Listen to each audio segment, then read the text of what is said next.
Oramos. Padre nuestro que estás en los cielos, gracias por este día sábado que nos estás regalando, Señor. Y ahora, al abrir tu palabra, te pedimos que tú te hagas aquí presente, Señor, y lo que reflexionemos en este sermón pueda ser de utilidad para cada uno de nosotros. Te pedimos todo esto sin merecerlo, en el nombre de Jesús. Amén. Feliz sábado para todos.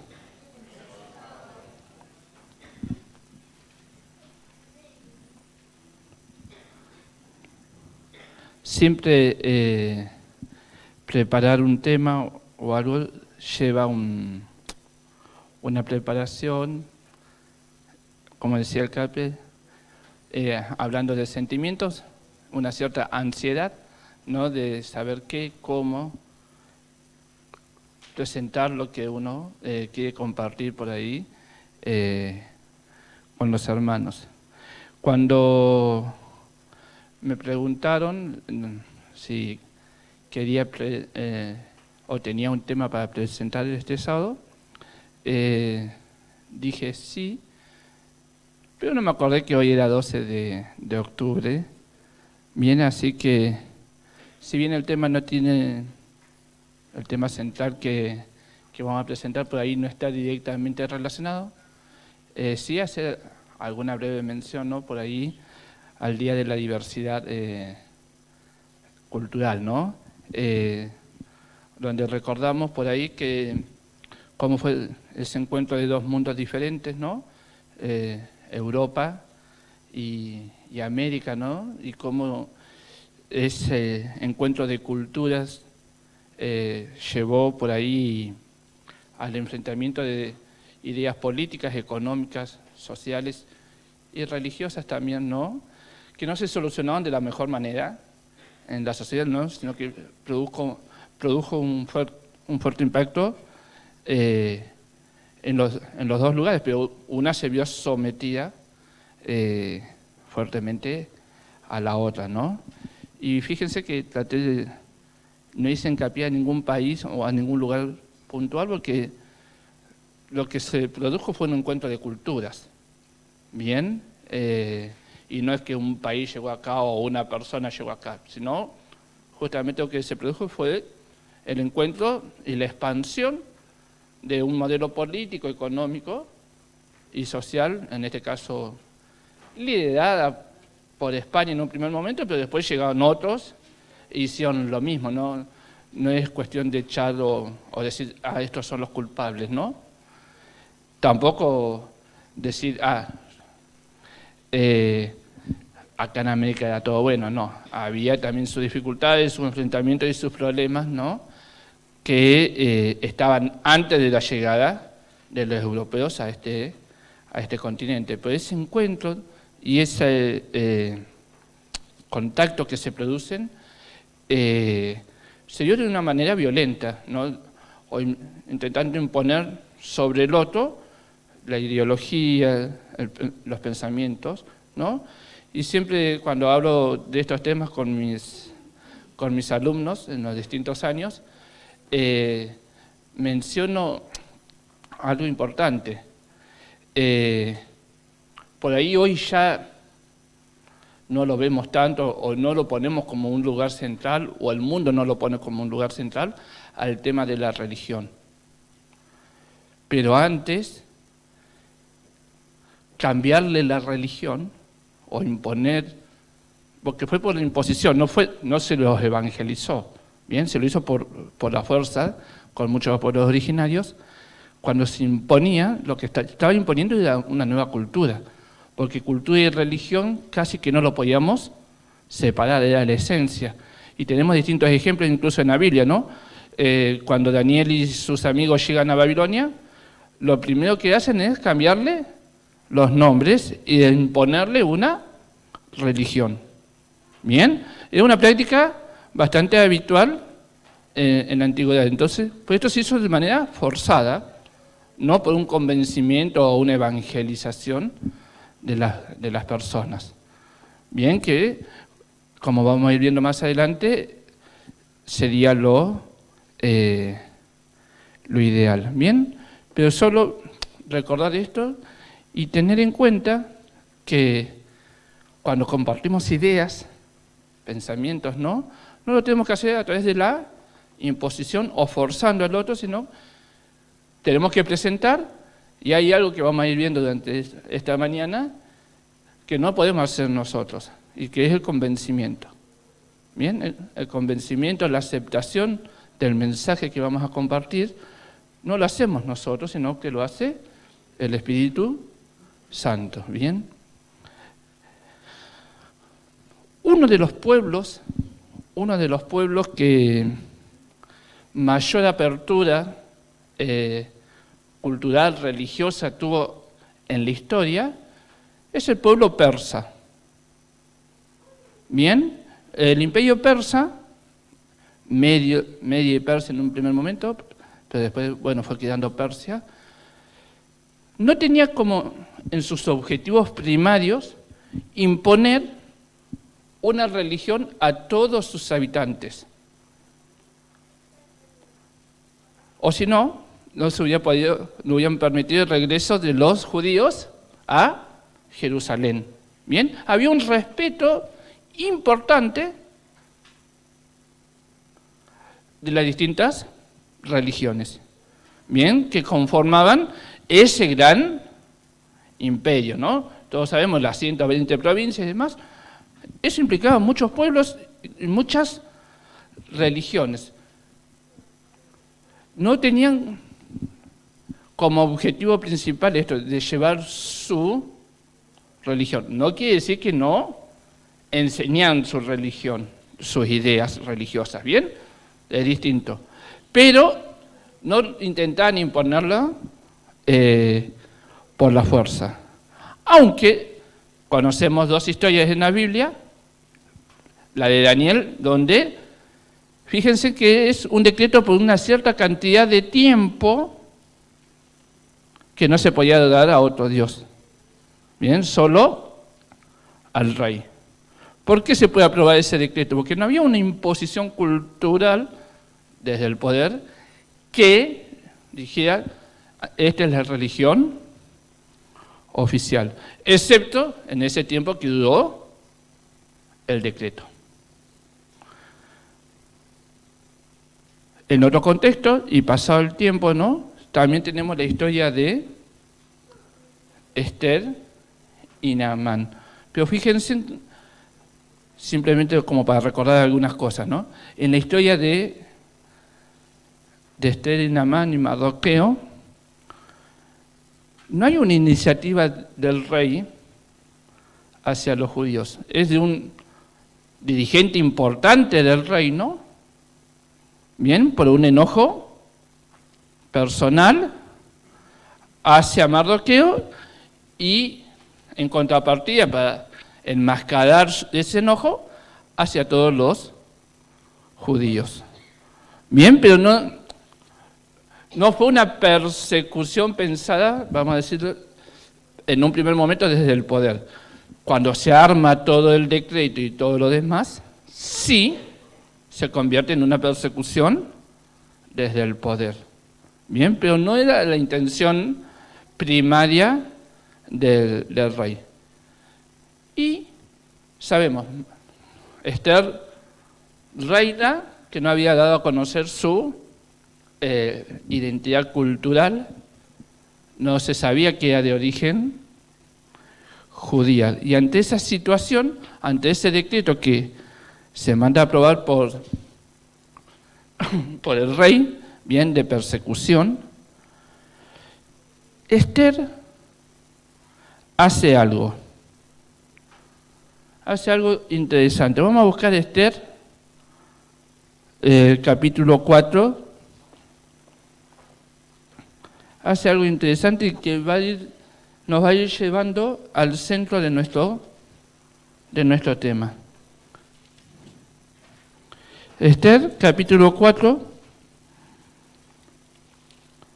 versículo 18.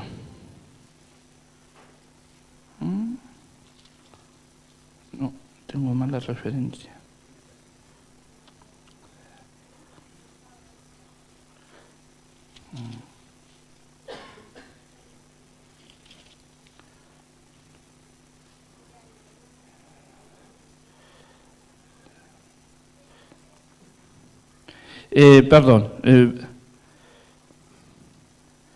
Versículo 10.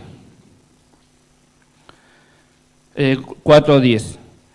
Entonces Esther dijo a Atag que le dijese a Mardoqueo: todos los siervos del rey y el pueblo de las provincias del rey saben que cualquier hombre o mujer que entra en el patio interior para ver al rey sin ser llamado, una sola ley hay respecto a él: ha de morir, salvo aquel quien el rey extiende el cetro de oro y el cual vivirá, y yo no he sido llamada para ver al rey estos 30 días. Bien, entonces acá plantea una situación. Esther le dice a Mardoqueo, le comenta a Mardoqueo que hace 30 días que no ve al rey. Y le recuerda que no se puede presentar al rey si no la llamaba. Entonces, ¿qué pide ahí en el versículo 15? 16 dice, en el 16, ve y reúne a todos los judíos que se hallan en Susa y ayunad por mí, y no comáis ni bebáis en 3 días, noche y día. Yo también con mis doncellas ayunaré igualmente, y entonces entraré a ver al rey, aunque no sea conforme a la ley, y si perezco, que perezca. Entonces Mardoqueo fue e hizo conforme a todo lo que mandó Esther. Una situación sumamente difícil para Esther, para Mardoqueo y todos los judíos que formaban parte de Persia, ¿no? Había un decreto de muerte sobre ellos. Muerte y todos sus bienes que tenían. Y Esther hace algo interesante. Primero plantea cuál es el problema. Un problema existencial que tenía. Vamos a decir, un problema de tipo individual, ¿no? Que era que si se presentaba ante el rey, corría serio riesgo su vida. Bien, un problema individual. Pero ese problema estaba planteado por una cuestión más general que incluía a todo el pueblo judío. Entonces, ¿qué dice? Está bien, voy a desafiar la ley aunque no me diga. Pero dice, ¿qué pide? Pide algo, pide ayuda. ¿A quién? Al resto del pueblo. No se presenta sola, pide ayuda de su comunidad, de su pueblo. Bien, y en esas circunstancias, con 3 días de preparación, se presenta ante el rey. Y conocemos el resto de la historia, ¿no? Esther va a invitar a Naamán, bien, lo va a invitar al rey a sus banquetes, bien, hasta que en algún momento declara por qué lo están invitando a esos banquetes, a esas comidas, ¿no? Y le dice, bueno, tal persona me quiere matar a mí y a mi pueblo. Y ahí revela el plan. Pero había un problema. El rey manda a matar a esta persona, le saca todos los bienes, pero el decreto, al igual que en la historia de Daniel, no se podía eliminar. Ni siquiera el rey lo podía sacar. Entonces, bueno, ahí le da la orden o la autorización a Mardoqueo y a Esther de poder cambiar, no cambiar el decreto, sino hacer uno nuevo que le permitía al pueblo defenderse. Y hay algo interesante. Llega el día y Mardoqueo y Esther le piden algo a ese pueblo. Cuando llega el día que se iba a cumplir la orden contra el pueblo. Ahora se podían defender. ¿Pero qué les pide? que se reúnan, en una fiesta. Vamos a buscar ahí Esther 8, versículo 17.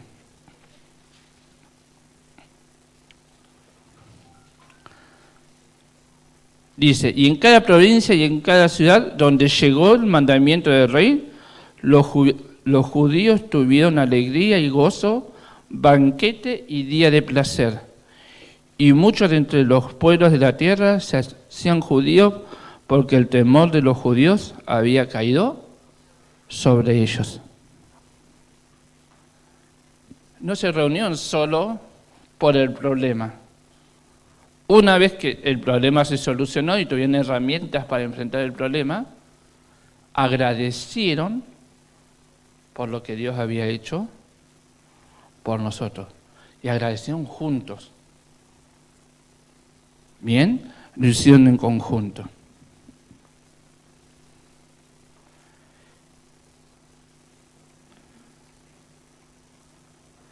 Una de las cosas, o uno de los temas por ahí que menos tenemos tendencia de hablar, de predicar, de conversar entre nosotros, tiene que ver con ¿qué es la iglesia?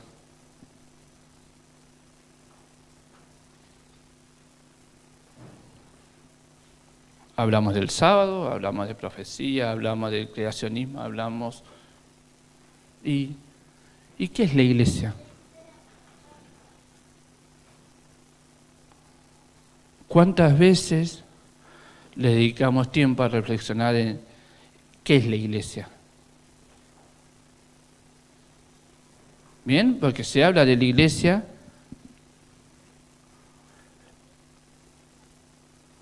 de distintas maneras, de distintas formas. Hay distintas ilustraciones, ¿no? La familia, el cuerpo, y hay otras más menciones que hace la Biblia. ¿Y cuánto reflexionamos?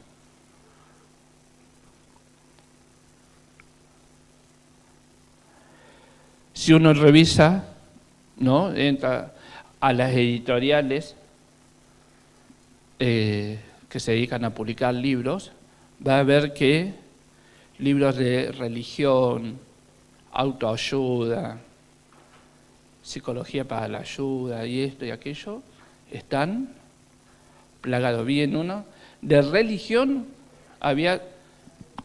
por cada página había 15 textos, había 118 páginas. Bien, de títulos que hablaban sobre religión. Y de autoayuda, otras 15. Eso multiplicado por 15. Bien, que era la cantidad de imágenes que cada una de las páginas mostraban. Bien.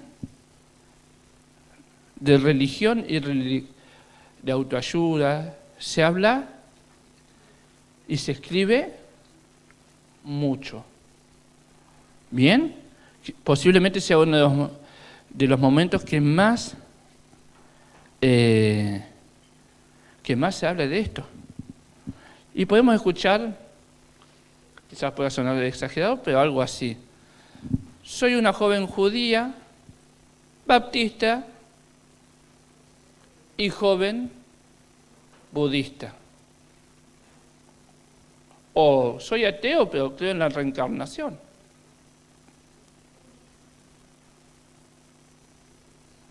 No escuchamos así cosas que uno dice, hey, pero acá hay algo que no me cierra. Sos una... No puedes ser las... No, sí, soy las dos. ¿Por qué? Porque la religión se volvió algo meramente individual, individualista, y no algo colectivo. Esther, ¿qué hizo? ¿A quién acudió junto con Dios para poder enfrentar su problema? Acudió a su pueblo, a su iglesia. El individualismo es uno de los grandes problemas que enfrentamos hoy en día. No, yo soy una persona religiosa. No, pero iglesia. no la institución, el edificio, no, eso no va conmigo. Pero creo en Dios, ¿eh? Creo en Dios. No, sí, Dios existe, pero no me hablé de la iglesia. Todo lo que es institución conmigo no va. Y es uno de los grandes problemas que enfrentamos hoy en día.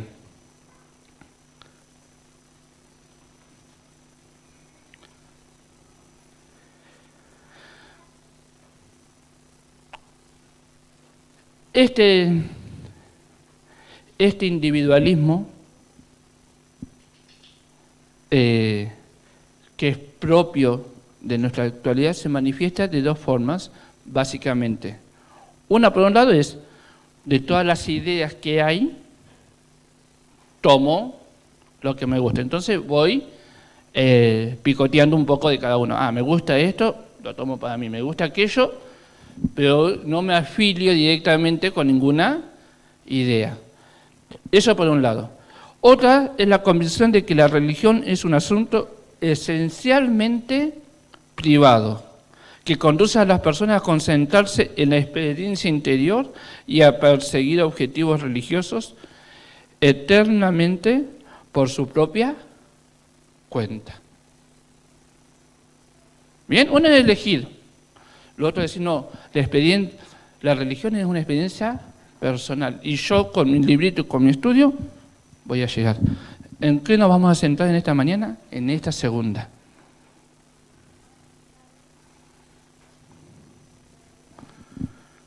Nuestra sociedad occidental, bien, ha hecho un culto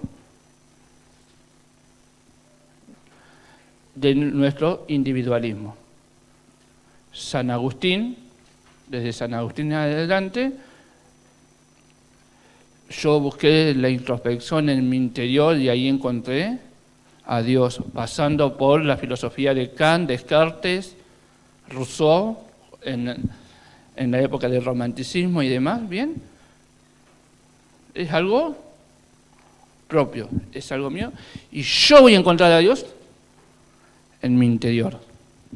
¿Bien? Este individualismo en el mundo occidental se ve también en nuestra estructura o en nuestro funcionamiento, en nuestro sistema económico dominante, ¿no? El capitalismo. El capitalismo es mis acciones individuales actuando en el mercado, ¿no? Y el que mejor se adapta a esas situaciones puede sobrevivir o va a tener mayor éxito individual dentro de la sociedad. ¿Bien? Esta idea individualista, o del individualismo, perdón, permea todos nuestros pensamientos en nuestra vida diaria. Entonces, si lo pensamos en la filosofía, lo pensamos en la economía, lo pensamos en nuestras relaciones sociales, ¿por qué no llegaría a la iglesia? Entonces hoy vemos que se hacen encuentros, eventos, ¿no?, de la iglesia y van muchísimas personas, ¿no? Congresos de jóvenes, conquistadores, esto y aquello, ¿no? Actividades para otros hermanos. Vamos y ahí está lleno. Y la identificación con el mensaje va acompañada de esa cantidad, o estas ideas individualistas se han hecho presentes en la iglesia. Vamos a buscar ahí en San Juan, capítulo 14.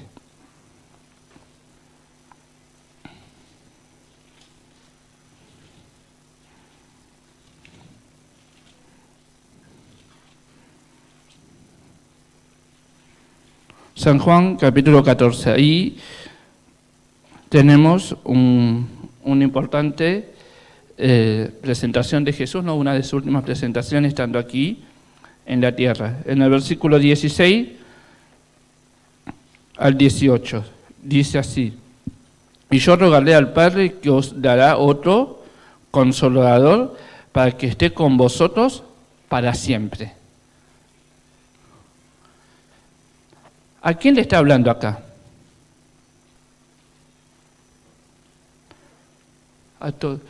¿Le está hablando a un grupito? ¿A los 12? ¿Le está hablando a los seguidores que tenía que Jesús, que era más amplio que esos 12 que estaban permanentemente con él, ¿no? Y le dice, les rogaré al Padre por ustedes, para que esté con vosotros, le ha dado otro consolador para que esté con vosotros todo el tiempo. ¿Quién era ese consolador? El versículo 17 lo dice, ¿no? El Espíritu de verdad, cual el mundo no puede recibir, porque no lo ve ni le conoce, pero vosotros le conocéis, porque mora con vosotros y estará en vosotros. ¿A quién le está hablando? Le está hablando a la iglesia.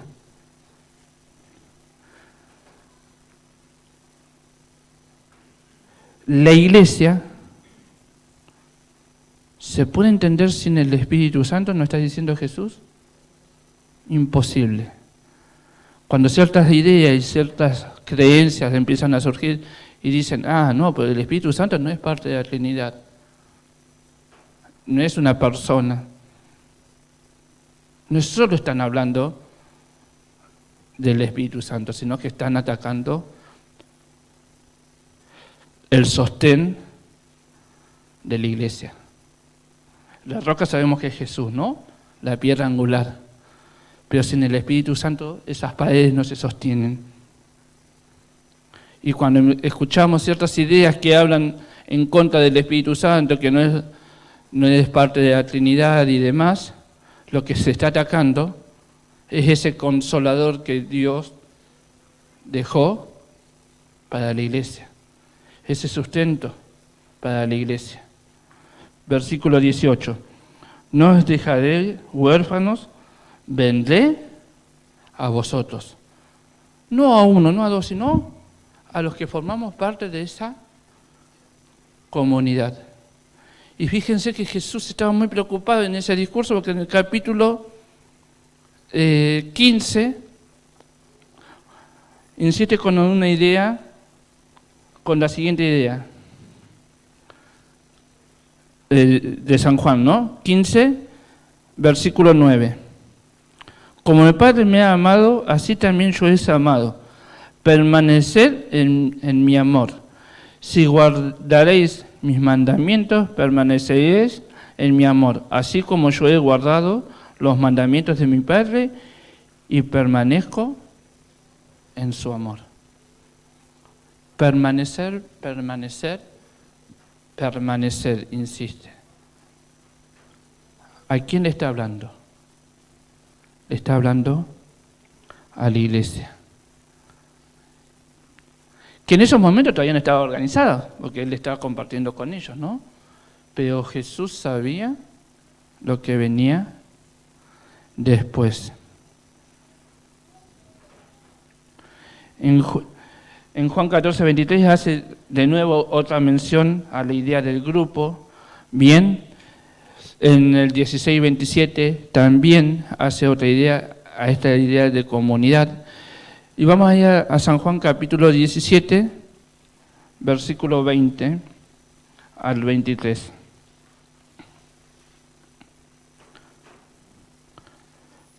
Dice, mas no ruego solamente por esto, sino también por los que han de creer en mí por la palabra de ellos, para que todos sean uno, como tú, oh Padre, en mí y yo en ti, que también ellos sean uno en nosotros, para que el mundo crea que tú me enviaste. La gloria que me diste yo les he dado, para que sean uno así como nosotros somos uno. Yo en ellos y tú en mí, para que sean perfectos en unidad, para que el mundo conozca que tú me enviaste y que los has amado a ellos como también a mí me has amado.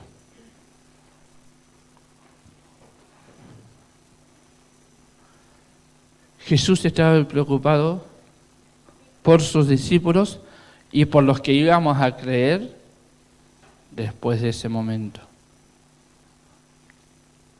Estaba interesado en que entendían que Él había venido porque iba a quedar a alguien que iba a seguir haciendo su trabajo, iba a seguir acompañando a su iglesia.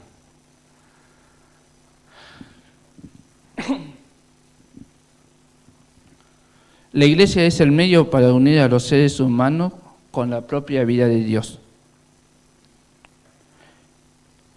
Como el Padre me ha amado, así yo os he amado. Permaneced en mi amor. Si guardáis mis mandamientos, estaréis en mi amor. Como yo he guardado los mandamientos de mi Padre y estoy en su amor. Pero el medio para llegar a esos es la iglesia. El Espíritu Santo une a los miembros en una unidad diferente de cualquier otra. El Espíritu genera modos distintivos de relaciones humanas y en su cercanía con Cristo. Las personas experimentan una nueva y sin precedente forma de hermandad.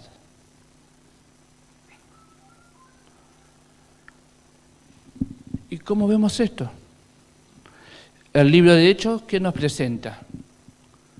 El libro de Hechos nos presentan, dice, los hechos de los... Pero si fuéramos un poquito más adentro y viéramos un poquito más, el libro de los Hechos nos presenta el accionar de quién. Del Espíritu Santo dirigiendo esa iglesia que estaba surgiendo. Esa comunidad. Los reúne a todos en su lugar, en el aposento alto, ahí reciben el Espíritu de Dios, bien, el Espíritu Santo, dan a proclamar, se da a conocer a otros el mensaje, la iglesia, bien, y se ve cómo la presencia del Espíritu Santo va guiando primero en Jerusalén, en Judea, en Samaria, y después hacia el resto de la tierra de ese momento que conocían ellos. Bien, entonces vemos el acompañamiento ahí de la iglesia. Y todos conocemos un personaje clave, ¿no? En los hechos, un personaje humano, ¿no? Que tiene que ver con Pablo. Y es interesante, porque Pablo permanentemente en su vida, ¿no?, previa de Saulo, ¿en dónde hace hincapié él? Y en más de una carta él lo escribió.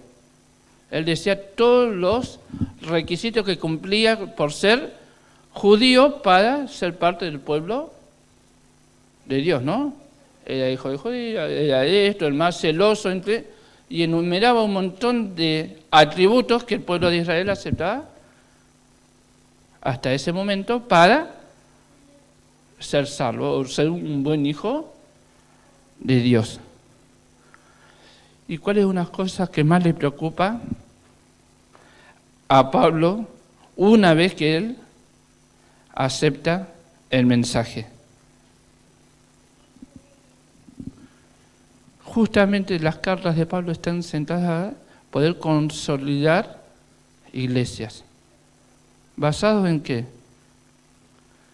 Ahí en el libro de Gálatas dice,